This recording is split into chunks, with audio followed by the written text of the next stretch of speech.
আসুন শিখি আসুন ইলম শিখি আসুন শিখি শিখি। প্রিয় ইসলামী ভাইরা এবং মাদানী চ্যানেলের দর্শকবৃন্দ, আখিরাতের কিছু ঘাঁটি রয়েছে। এর মধ্যে থেকে এমন একটি ঘাঁটি রয়েছে যে ঘাঁটি থেকে যদি মানুষ মুক্তি পায় বাকি ঘাঁটিগুলো তার জন্য সহজ হয়ে যায়। আসুন এ সম্পর্কে শ্রবণ করি।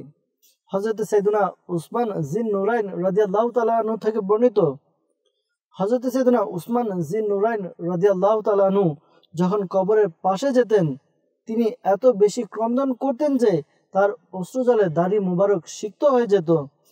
তার নিকট জিজ্ঞাসা করা হলো যে আপনি জান্নাত ও জাহান্নামের আলোচনায় এত কাঁদেন না, কিন্তু যখনই কবরের পাশে দাঁড়ান তখন খুব কান্নাকাটি করেন, তার কারণ কি? হযরত সাইয়েদনা উসমান জিন নুরাইন রাদিয়াল্লাহু তাআলা আনহু বললেন, আমি সাইয়্যিদুল মুরসালিন শফিউল মুযনিবিন রাহমাতুল লিল আলামিন সাল্লাল্লাহু তাআলা আলাইহি ওয়া সাল্লামকে বলতে শুনেছি যে নিশ্চয়ই কবর হলো আখিরাতের প্রথম মঞ্জিল।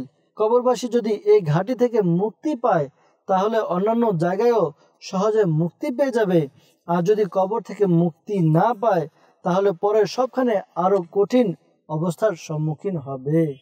সাল্লু আলাল হাবিব সাল্লাল্লাহু তাআলা আলা মুহাম্মদ সাল্লাল্লাহু তাআলা আলাইহি ওয়াসাল্লাম। আসুন শিখি আসুন ইলম শিখি আসুন শিখি শিখি।